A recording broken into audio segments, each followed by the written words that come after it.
Bismillahirrahmanirrahim. Assalamualaikum warahmatullahi wabarakatuh. Alhamdulillah. Alhamdulillahirabbil alamin. Wassalatu wassalamu ala asyrafil mursalin wa ala alihi wa ashabihi wattabi'in.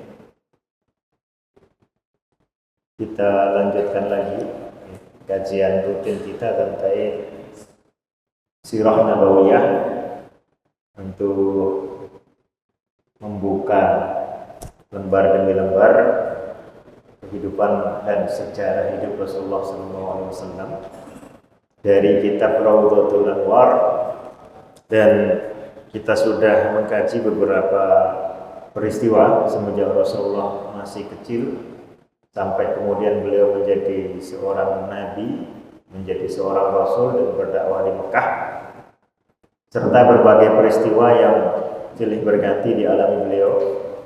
Dan kali ini kita lanjutkan dengan salah satu peristiwa sekaligus tahapan dakwah beliau ketika di Mekah, yaitu berdakwah ke wilayah di sebelah timurnya kota Mekah. Itu perjalanan mungkin sekitar 3 jam ya, kalau dengan transportasi zaman sekarang. Zaman dulu mungkin ditempuh jauh lebih lama dari itu. Di situ nanti beliau berdakwah selama beberapa hari, lalu kembali lagi ke kota Mekah. Jadi Taif ini salah satu wilayah yang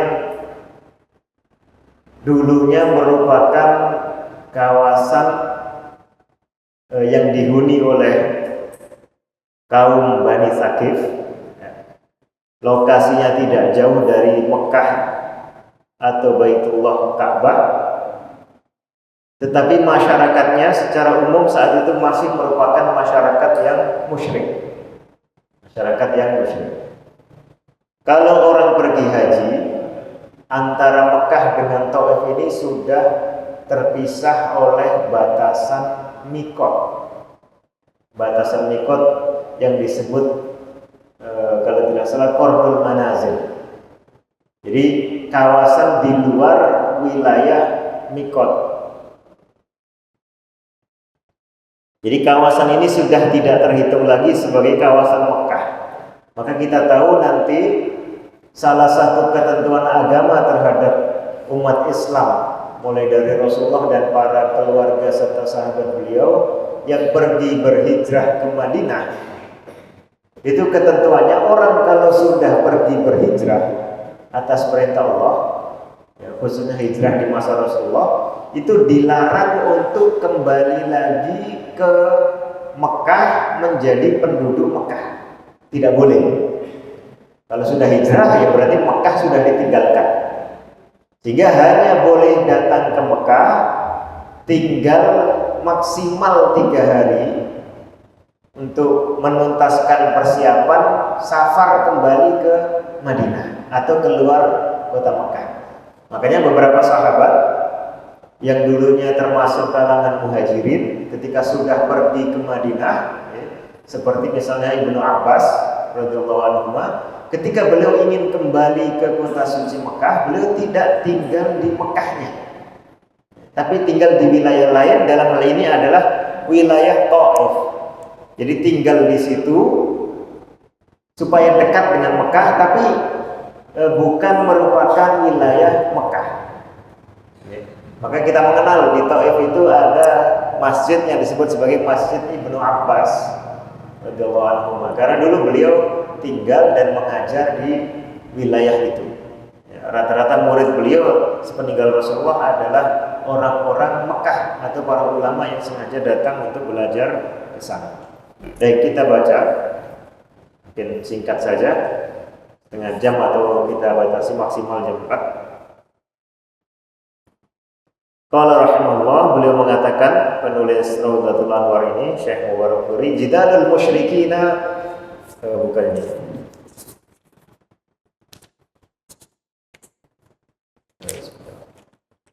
Ar-Rasul sallallahu alaihi wasallam fit Taif.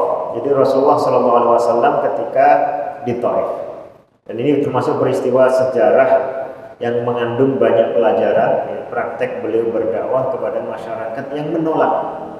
Sangat penting untuk juga kita ajarkan ke anak-anak santri sebagai salah satu pelajaran sekaligus mengandung motivasi untuk nanti mereka berdakwah dan sanggup menghadapi sulitnya kegiatan dakwah, termasuk ketika menghadapi masyarakat yang menolak. Jadi dakwah itu perlu kita kesankan ke anak didik sebagai kegiatan yang merupakan kewajiban umat Islam, minimal fardu kifayah, dan kegiatan yang bukan merupakan pekerjaan dalam arti mengharapkan imbalan dari manusia, tapi ini pekerjaan kita untuk Allah. Maka dinyatakan sekali sering dalam Al-Quran bahwa para nabi itu tidak meminta upah apapun dari orang yang didakwahi. Lalu ketika nanti dalam berdakwah itu mendapatkan aneka macam cobaan dan rintangan, dan di sini dituntut untuk bersabar. Adapun kalau dalam berdakwah juga sekaligus mendapatkan keuntungan, mendapatkan bonus, mendapatkan pemberian entah dari masyarakat atau dari pihak yang lainnya, itu adalah bonus, bukan bayaran untuk dakwah. Bayaran itu kita harapkan ikhlas lillahi ta'ala.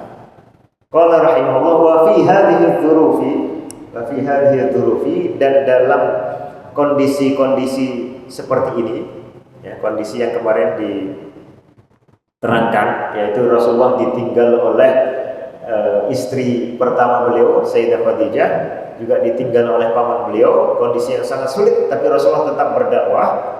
Lalu Rasulullah juga membuka lahan dakwah baru di wilayah timurnya kota Mekah, yaitu Taif.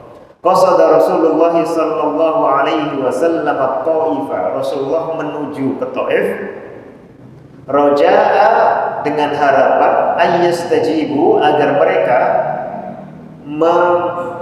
menyambut, mereka ini adalah penduduk Taif, li da'watihi, untuk dakwah Rasulullah. Au yu'uhu, atau minimal mereka melindungi Rasulullah, wa yansuruhu, dan membela Rasulullah. Jadi kalau turut masuk Islam, alhamdulillah. Kalau tidak, minimal mereka menjadi pembela Rasulullah dalam menghadapi masyarakat yang lain. Karena tidak semua yang membela Rasulullah itu orang Muslim atau mau masuk Islam, tapi minimal dia bisa menjadi tameng untuk dakwah Islamiyah yang beliau bawa. Fakharaja ilaiha, maka Rasulullah keluar ke kota Taif itu masyian ala qadamaihi, dengan jalan kaki. Perjalanan 3 jam itu dengan bis, ya. Kalau jalan kaki mungkin sehari penuh atau bahkan lebih.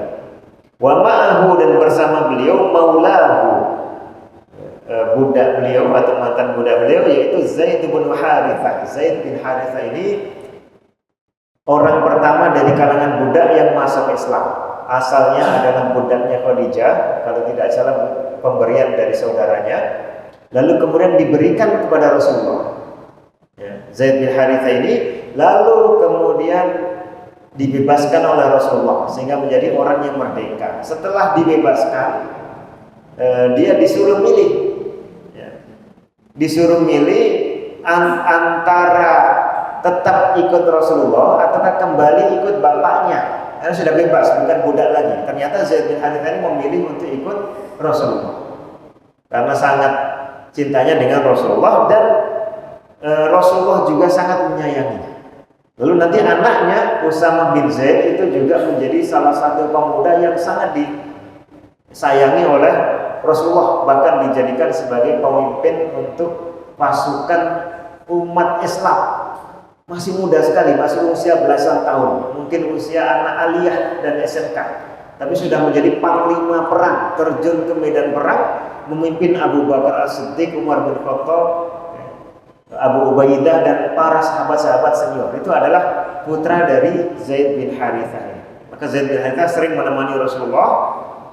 Wa kana kullama marra ala qabilatin, wa kana, dan adalah saat itu, kullama, setiap kali, marra, Rasulullah lewat, ala qabilatin, melewati satu kabilah atau suku, fit tariqi, di tengah perjalanan, da'ahum, Rasulullah menyeru mereka ilal Islami, menyeru mereka masuk Islam. Sejak jalan dari Mekah sampai ke Taif. Jadi jalannya pelan-pelan, setiap kali ketemu masyarakat diajak untuk masuk Islam. Hatta balagat Taifah, sampai tiba di Taif. Wa nazala ala thalathati ikhwatin, dan beliau nazala ala itu mampir, singgah di tempat salah satu ikhwatin, 3 orang bersaudara, min ru'asai Thaqif. Thaqif itu satu suku bangsa, sama mirip dengan Quraisy, kemudian Hawazin. Nah, Thaqif ini yang tinggal di Taif. Ya, nanti ketika Rasulullah di Madinah juga akan terjadi peperangan dengan kaum Thaqif ini. Jadi cukup lama mereka bertahan dalam kekafiran sebelum akhirnya masuk Islam. Fada'ahum ilal Islam, maka Rasulullah menyuruh mereka untuk masuk Islam, wa ila nusratihi sallallahu alaihi wasallam, menyeru untuk menolong dan membela Rasulullah, ala tablighihi, ya, menolong dan membela beliau dalam kegiatan-kegiatan tabligh atau dakwah. Falam yastajibu lahu, ternyata mereka bertiga ini menolak. Bal raddu alaihi aswa'a raddin, bahkan membantah Rasulullah dengan bantahan yang sangat buruk. Fatarakahum, maka Rasulullah meninggalkan mereka, wa qasadal akharin, dan menuju orang-orang lain di antara masyarakat Taif. Wa da'ahum ila qabulil Islam, dan menyeru mereka untuk masuk Islam, wa nusratihi, serta membela beliau. Wa lam yazal, dan terus menerus yantakilu, Rasulullah berpindah min ra'isin ila ra'isin, dari satu penguasa ke penguasa yang lain, dari satu tokoh masyarakat ke tokoh masyarakat yang lain. Jadi yang beliau dakwahnya adalah para pimpinan masyarakatnya. Sebab kalau pimpinan masyarakat sudah masuk Islam, insya Allah pengikutnya juga otomatis ikut. Falam yatruk ahadan, beliau tidak meninggalkan seorang pun min asyrafihim, dari kalangan yang dimuliakan di antara mereka, illa wa kallamahu, kecuali beliau berbicara kepadanya. Jadi semua atau masing-masing pimpinan di sana didakwahi oleh Rasulullah. Waqadha fi dzalika, Rasulullah menuntaskan dalam rangka itu asyrata ayyam, 10 hari. Jadi beliau berdakwah di Taif selama 10 hari. Tadi berjalan ke sana, di tengah perjalanan juga berdakwah, sampai Taif berdakwah selama 10 hari. Lakin akan tetapi lam yujib lahu ahadun, tidak ada satu orang pun yang menerima dakwah Rasulullah. Ya. Ini di mana? Anak-anak santri biar nggak tahu ini dakwah di mana? Hah? Di kota Taif. Bal qalu lahu, bahkan mereka berkata kepada Rasulullah, ukhruj min baladina, keluarlah dari negeri kami, dari kampung kami. Kampung apa? Taif. Wa aghrau bihi sibyanahum wa sufaha'ahum wa 'abidahum. Bahkan mereka menggalakkan sibyanahum, anak-anak kecil mereka, wa sufaha'ahum, orang-orang bodoh di antara mereka, wa 'abidahum, dan para budak mereka untuk mengganggu Rasulullah. Jadi dikerahkan anak-anak kecilnya untuk ikut-ikutan mengganggu Rasulullah. Falamma tahayya'a, pada saat Rasulullah bersiap-siap, wa kharaja, dan keluar, waqafu, ada keluar dari tempat singgah beliau atau tempat tinggal beliau, waqafu lahu fi saffain, mereka berdiri menghadang Rasulullah berbaris 2 barisan, ya. Wa akhadhu, dan mereka mulai yasubbunahu, mencerca Rasulullah, wa yashtumunahu, dan mencela Rasulullah, mengumpat-umpat Rasulullah, bahkan wa yarmunahu bil hijarati, bahkan melempar Rasulullah dengan batu. Ini dilempari oleh anak-anak kecil dan para budak orang-orang Taif. Ini satu peristiwa yang luar biasa. Rasulullah selaku manusia yang paling dimuliakan di kota Mekah, ya, semenjak kecilnya sampai dewasa, lalu kemudian berdakwah menghadapi banyak tantangan, tapi juga mendapat banyak sahabat. Ketika berdakwah di Taif ternyata dilempari batu. Bisa kita bayangkan. Hatta admau akibaihi wa qadamaihi sallallahu alaihi wasallam, sampai membuat beliau berdarah kakinya, berdarah badannya. Wa hatta tadaba na'lahu bid-dami, sampai sandalnya Rasulullah bi abi wa ummi sallallahu alaihi wasallam penuh dengan darah karena akibat dilempari batu tadi. Wa kana Zaid bin Harithah radhiyallahu anhu yakihi bi nafsihi. Nah, Zaid bin Harithah yang mengawal Rasulullah itu melindungi Rasulullah, membentengi Rasulullah dengan badannya. Ya. Ketika dilempari batu, ya beliau yang kena lemparan batu. Ini perjuangan yang luar biasa. Wa yudafi'u anhu, dan membela beliau. Fa asabahu shijajun fi rasi, sehingga beliau sampai terkena luka di kepalanya. Wastafarrat hadhihi safahatu, perbuatan bodoh ini terus-menerus berlanjut hatta wasala Rasulullah sallallahu alaihi wasallam, sampai Rasulullah kemudian tiba ila haitin, di satu kebun atau satu lokasi, li Utbata wa Syaibata ibnai Rabi'ata.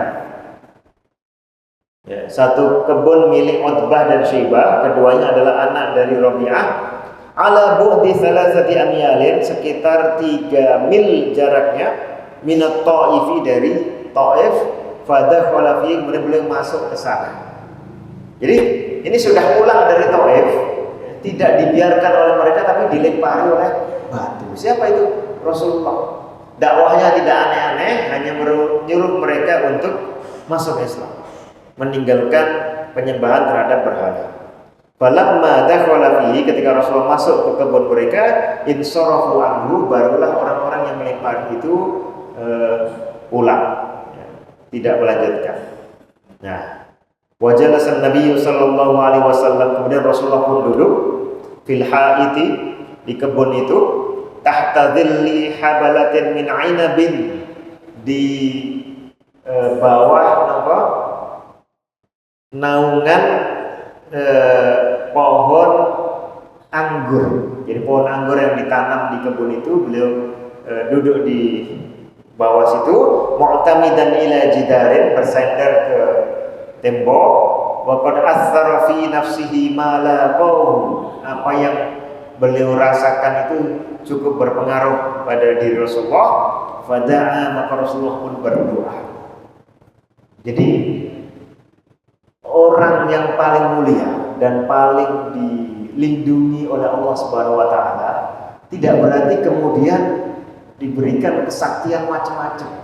Seperti kisah-kisah beberapa orang yang kita dengar, terbang di udara, naik mendung, atau masuk ke dalam tanah, mau dipukul, yang mukul kemudian mental misalnya, nyentuh buah jeruknya berubah jadi emas, memotong rambut orang gondrong dengan tangan tanpa pisau, tanpa gunting.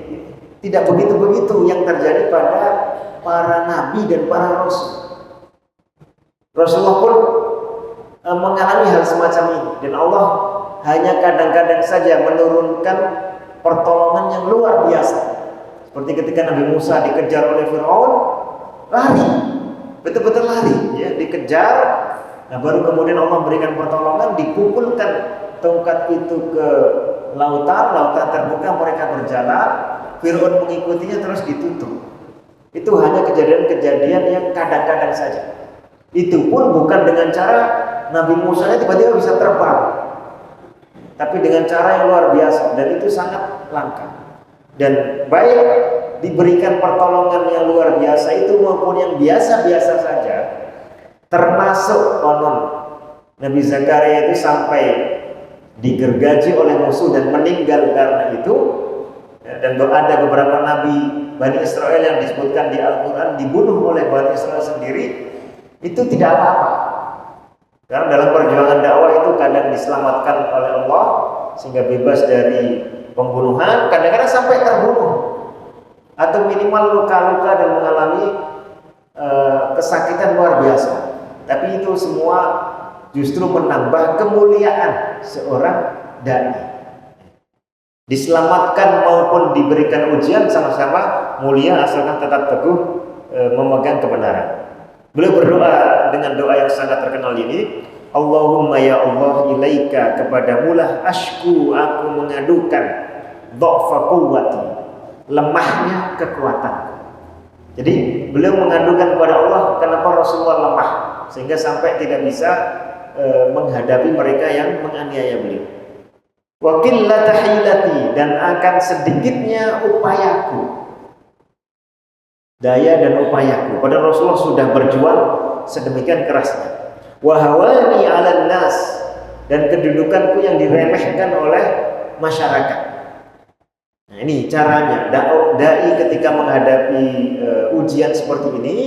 Satu-satunya cara yang pertama harus dilakukan adalah berdoa kepada Allah. Nanti kemudian juga mengharapkan dari Allah diberikan pertolongan untuk yang selanjutnya. Ya Arhamar Rahimin, wahai yang maha pengasih, yang paling maha pengasih, anta Rabbul Mustad'afin, engkaulah Tuhan dari orang-orang yang terlemahkan, orang-orang yang menghadapi kesulitan seperti ini. Wa anta Rabbi, dan engkaulah Tuhanku. Ila man takiluni, kepada siapa lagi engkau akan memasrahkan diriku. Ila ba'idin yatajahhamuni, apakah kepada orang yang jauh yang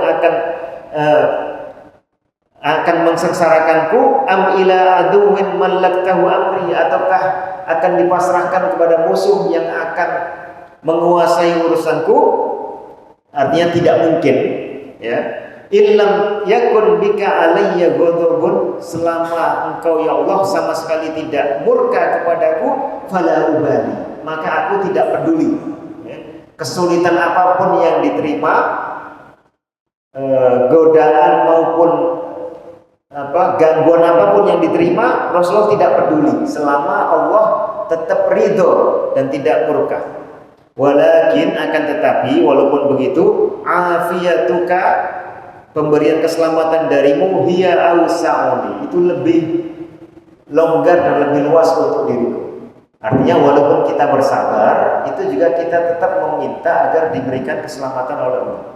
A'udzu, aku berlindung, binuri wajhika, dengan cahaya wajahmu, allati asyraqat lahu dzulumat, yang dengan cahaya itu aneka macam kegelapan akan sirna menjadi terang. Wa salaha alaihi amrud dunya wal akhirah, dengan cahaya Allah itu maka urusan dunia dan akhirat akan menjadi baik.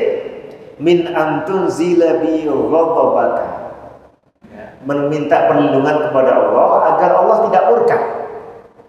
Jadi Allah itu luar biasa, ya, yang mampu memberikan keamanan, keselamatan dan perlindungan, tapi juga bisa murka kalau kita maksiat atau durhaka. Maka kita meminta perlindungan dari Allah agar tidak dimurkai oleh Allah.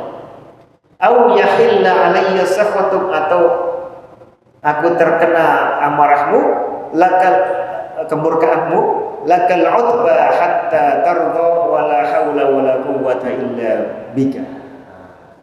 Allah lah pemilik segala sesuatu, ya, sampai kemudian Allah ridha, wala haula wala quwwata illa billah, dan tidak ada haula itu upaya, muhawalah, ya. Kita tidak bisa melakukan suatu upaya, wala quwwata, ataupun mendapatkan kekuatan, illa bika, kecuali dengan Allah. Artinya meminta Allah atau diberikan oleh Allah. Ini beliau berdoa di dalam kebunnya Utbah dan Syaibah, seperti diceritakan di sini. Wa ra'ahu ibnu Rabi'ah, Utbah bin Syaibah kemudian melihat beliau. Dua-duanya adalah anak dari Rabi'ah. Fi hadhil hal, dalam kondisi begitu, fa'afadat-huma riqqah, maka mereka pun merasa iba. Wa arsala ilaihi, kemudian mereka berdua mengirimkan atau menyuruh orang untuk mengantarkan ke beliau, biqitfin min ainabin, memberikan satu petikan anggur, ya, diberikan makanan, ma'amaulan lahuma, bersama satu orang budak milik mereka berdua, Nasraniyin yang agama Nasrani, ismuhu Addas. Namanya Addas. Konon nanti diceritakan Addas ini berdiskusi dengan Rasul, tapi kemudian masuk Islam. Hanya saja hadis yang menceritakan ini kurang begitu kuat, tapi bisa kita ambil pelajarannya. Falamma madda Nabi sallallahu alaihi wasallam, ketika Rasulullah menjulurkan tangan beliau kepada Addas liyatanawalahu, menjulurkan tangan beliau ke anggur untuk beliau konsumsi, qala, beliau mengatakan bismillahi tsumma akal, mengatakan bismillah sebelum makan. Nah, Addas ini mendengar, konon mendengar beliau mengucapkan itu, lalu mengatakan, faqala Addas, hadzal kalamu ma yaquluhu ahlu hadhil bilad.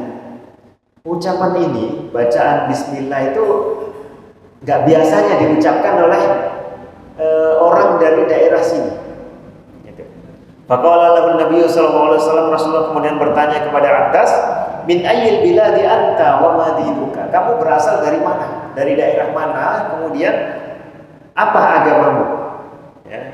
Dia ini budaknya Utbah dan Syaibah. Faqala, dia menjawab Nasraniyun, agama Nasrani. Ya.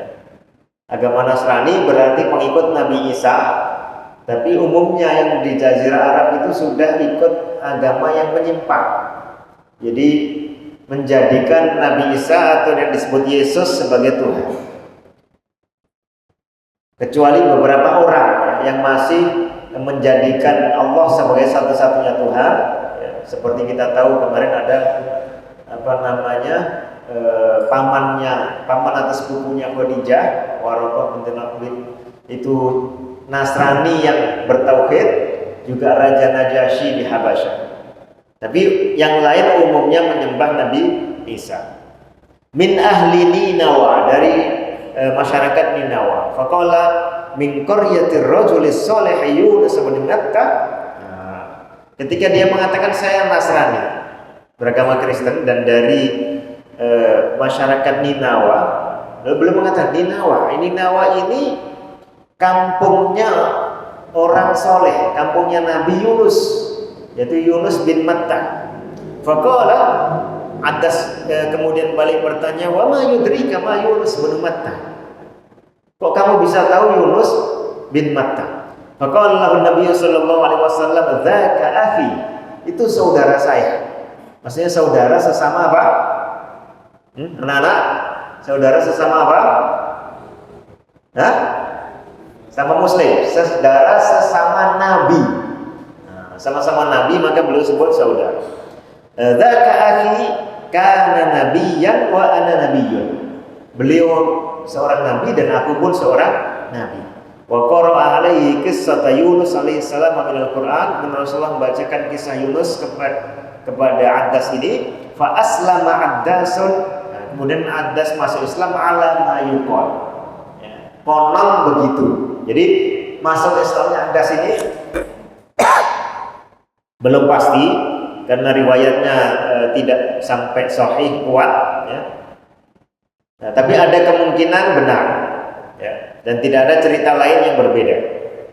Ini seorang budak. Jadi seandainya ini benar, itu Rasulullah dalam perjalanan pergi ke Thaif, lalu 10 hari ada di sana, kemudian ketika pulang justru dilempari batu, ya. Lalu kemudian singgah di kebun ini, ya. Yang berhasil diislamkan hanya satu orang itu, ya. Hanya satu orang. Itu pun kalau ceritanya benar, itu pun dia sudah Kristen, jadi sudah ada hubungannya, ya, sudah pernah mengikuti para nabi yang ada diakui di agama Kristen. Tsumma kharaja Rasulullah sallallahu alaihi wasallam, kemudian Rasulullah keluar minal haiti, dari kebun itu. Al hait itu kalau dalam bahasa populer sekarang sama dengan jidar tadi, dinding. Tapi kalau dalam bahasa hadis sering sekali yang dimaksud dengan hait itu adalah kebun, bisa kurma, bisa anggur, ya. Umumnya yang dimaksud di sirah dan di hadis kalau ketemu kata haid itu adalah kebun. Wa taqaddama fi tariqihi ila Makkah, beliau kemudian beranjak menuju ke jalannya ke arah Mekah, artinya pulang lagi ya. Pulang secara hasil masuk Islamnya bisa dikatakan gagal, tapi beliau tidak putus asa. Ya. Dan dakwah selama sekian hari itu sendiri adalah amal soleh yang sudah ada pahalanya, walaupun belum mendatangkan pengikut. Wahwa kaibun, beliau sangat sedih, ya, hazinun mahmumun, sangat risau. Hatta idza balagha qarnal manazil, sampai kemudian beliau tiba di qarnal manazil. Tadi saya katakan qarnal manazil itu mikot penduduk Taif ataupun orang yang dari arah sana, Najd, Taif, Riyadh. Kalau pergi haji ke Mekah, nah ihramnya itu mulai di qarnal manazil. Qarnal manazil itu antara Taif dengan Mekah. Ya, kalau sekarang sudah banyak bangunannya. Adhallathu sahabatun. Ya, sampai di sana tiba-tiba beliau dinaungi oleh awan atau mendung. Fiha Jibril, ya, di situ ada malaikat Jibril. Wa ma'ahu malakul jibal, ditemani Jibril ini oleh malaikat gunung, artinya malaikat yang ditugasi untuk mengurusi gunung-gunung. Farafa sallallahu alaihi wasallam ra'sahu, beliau kemudian mengangkat mustikonya, mengangkat kepala beliau ke atas. Fanadahu Jibril. Nah, Jibril ini memanggil Rasulullah. Wa qala, dan mengatakan, innallaha ba'atha ilaika malakal jibali. Allah sudah mengirimkan untukmu, mengirimkan siapa? Malaikat gunung. Untuk apa ini? Lita'murahu, supaya kamu suruh malaikat gunung ini bima syi'ta, suruh apa saja yang engkau kehendaki. Nah, ini sebagai pembalasan untuk masyarakat Taif dari para malaikat. Tapi tidak langsung disuruh menghancurkan masyarakat Taif, tapi dikirim untuk ditawarkan ke Rasulullah, terserah mau diapakan. Tsumma sallama malakul jibali, ya. Kemudian malaikat gunung tadi juga ikut mengucapkan salam, waqala, dan mengatakan, ya Muhammad, wahai Muhammad, dzalika fama syi'ta. Dzalika artinya demikianlah, fama syi'ta, silakan apa yang engkau kehendaki. In syi'ta, kalau engkau mau, atbaqtu alaihim, aku bisa menimpukkan di atas mereka semua al-akhsyabain wa huma jabal Makkah Abu Qubais walladhi yuqabilu. Al-Akhsyab ini gunung di Mekah, dua gunung, bukan hanya satu ya. Dua gunung di kota Mekah, gunung Abu Qubais dan gunung yang di sampingnya. Kalau mau saya bisa ambil gunung itu untuk diberikan ke penduduk Taif yang sudah menganiaya Rasulullah. Faqala sallallahu alaihi wasallam, justru Rasulullah mengatakan, bal arju, justru aku mengharapkan, ayyukhrijallahu, agar Allah mengeluarkan min aslabihim, dari tulang punggung mereka, artinya mengeluarkan keturunan dari orang-orang Taif itu, mayya'budullaha wahda, generasi yang hanya akan menyembah Allah semata-mata, la yusyriku bihi syai'a, sama sekali tidak menyekutukan Allah. Konon ada juga ucapan doa dari beliau mengatakan, Allahumma hdi qaumi, ya Allah tunjukkanlah kaumku, fa innahum la ya'lamun, sebab mereka tidak mengetahui. Jadi beliau sama sekali tidak putus asa, apalagi balas dendam. Ya. Sudah dianiaya sedemikian rupa, sampai pengawalnya Zaid bin Harithah ikut terluka, lalu didatangi oleh malaikat, ditawarkan untuk ditumpuki dengan gunung, ya, dibalas. Beliau sama sekali tidak menyetujui itu.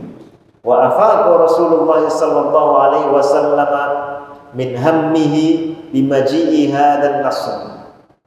Ya, Rasulullah kemudian kembali bangkit, ya,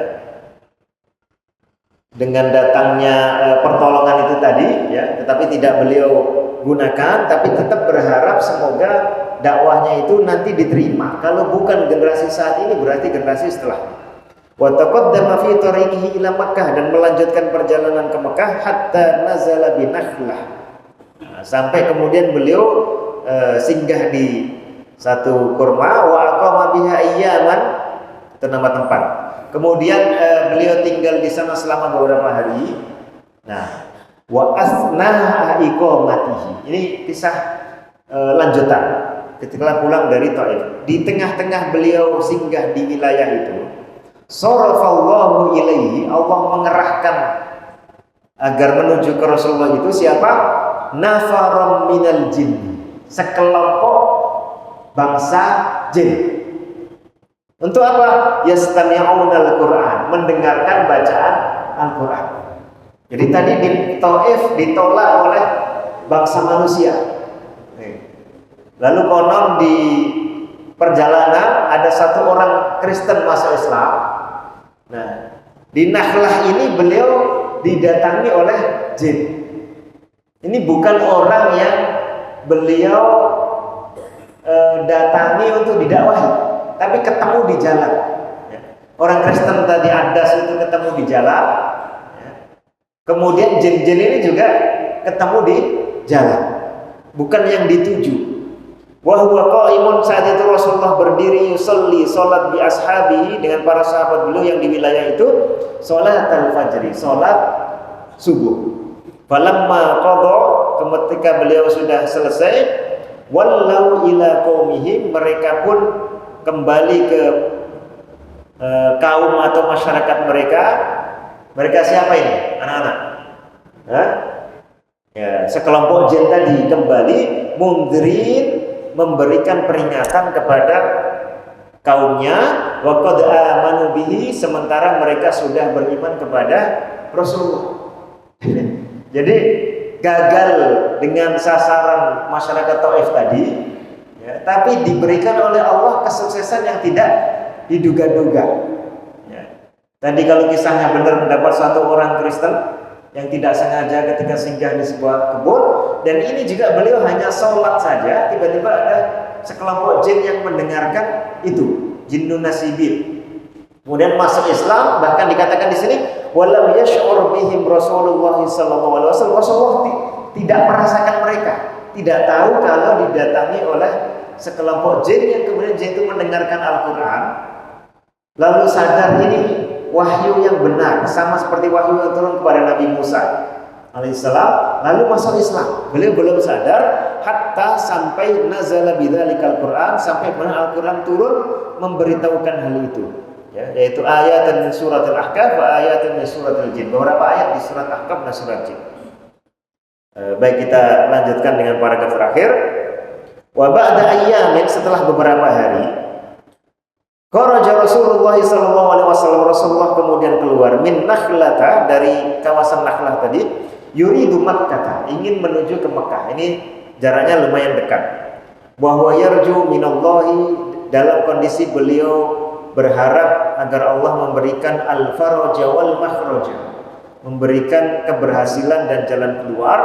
Wa yakhsha min Quraisy, dan takut, ya, masih ada rasa khawatir dari beliau mengenai kaum Quraisy, asyarra wal batsya, takut adanya sikap yang buruk dan adanya penganiayaan, al batsya.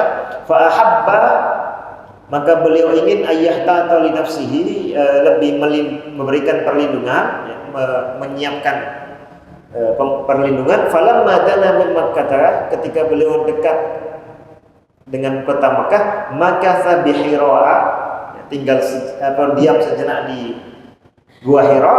Wa ba'atha rajulan ilal Akhnas bin Syuraikin liyujirahu, beliau mengirimkan satu orang ke tokoh yang bernama Akhnas bin Syuraik, liyujirahu, untuk melindungi Rasulullah agar tidak dianiaya penduduk Quraisy.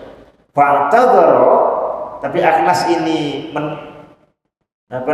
minta maaf, artinya tidak bisa menyanggupi itu, bi annahu halifun, karena Akhnas ini adalah koalisinya kaum Quraisy, wal halifu la yujir, sementara karena sudah berkoalisi tidak bisa membela Rasulullah. Fa arsala ila Suhail bin Amr, lalu Rasulullah mengirim lagi pesan ke Suhail bin Amr, salah satu tokoh Quraisy atau kafir Mekah yang nantinya termasuk orang yang membuat perjanjian dengan Rasulullah di perjanjian Hudaybiyah. Fa'tadzara, dia pun tidak bisa menyanggupi bi annahu min Bani Amir ibni Lu'ay, karena dia berasal dari Bani Amir bin Lu'ay. Jadi tidak berani memberikan perlindungan ya, atau memberikan suaka. Fa arsala ilal Mut'im ibni Adiyyin wa huwa min Bani Naufal bin Abdi Manafin akhi Hashim bin Abdi Manafin jaddin Nabi sallallahu alaihi wasallam. Lalu Rasulullah mengirim pesan lagi ke Mut'im bin Adi. Ini bagian dari strategi satu, sekaligus langkah-langkah al-akhdhu bil asbab. Langkah-langkah kita melakukan proses yang semestinya. Walaupun beliau utusan Allah, bayangkan ya, sudah didatangi, ditawari oleh malaikat gunung untuk siap mau disuruh apa saja. Ketika beliau kembali ke Mekah, sebelum masuk lagi ke Mekah, beliau tahu di Mekah itu dimusuhi banyak orang. Kalau beliau masuk mungkin diganggu, dilempari, dibunuh, dan sehingga berarti dakwah bisa berhenti. Beliau mengirimkan dulu utusan untuk menyampaikan pesan ke tokoh-tokoh tertentu untuk menjadi penjaminnya Rasulullah. Bukan datang dengan dikawal malaikat kan? Bukan datang dikawal malaikat untuk siap-siap siapa yang mau menyakiti Rasulullah akan dijatuhin gunung. Tapi beliau menempuh proses seperti yang seharusnya sehingga kita dengan mudah bisa meneladani Rasulullah. Kalau Rasulullah saat itu terbang di atas awan ya, dengan begitu mudahnya, kita repot gitu. Latihan bertahun-tahun tidak akan berhasil. Jadi menjadi pelajaran sangat penting, bagian dari sirah itu Rasulullah bertindak seperti halnya manusia biasa.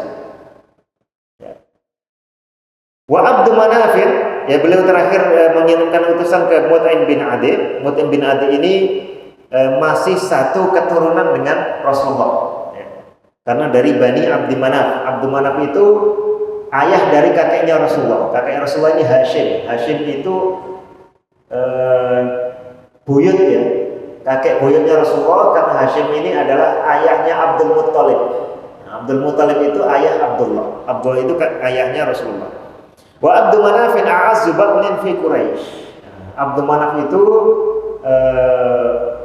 kelompok suku yang paling mulia di kalangan kaum Quraisy. Faqala al-Mut'im, Mut'im mengatakan, "Na'am, oke." Ya, jadi beliau siap melindungi, wa tasallaha, bahkan menyiapkan senjata, huwa wa baluhu. Al-Mut'im sendiri ambil senjata, anak-anaknya juga ambil senjata. Wal Mut'im ibnu Adiyyin wa auladuhu muhdikuna bi Rasulillah sallallahu alaihi wasallam bisilah. Nah, dianya sendiri bersama anak-anaknya semuanya memasang senjata melindungi Rasulullah SAW. Akhirnya beliau mendapatkan pertolongan dari Allah berupa seperti ini. Setelah sebelumnya ya meminta suaka dari Akhnas atau Agnes ditolak, Suhail bin Amr juga ditolak, akhirnya Mut'im bin Adi ini yang siap melindungi beliau.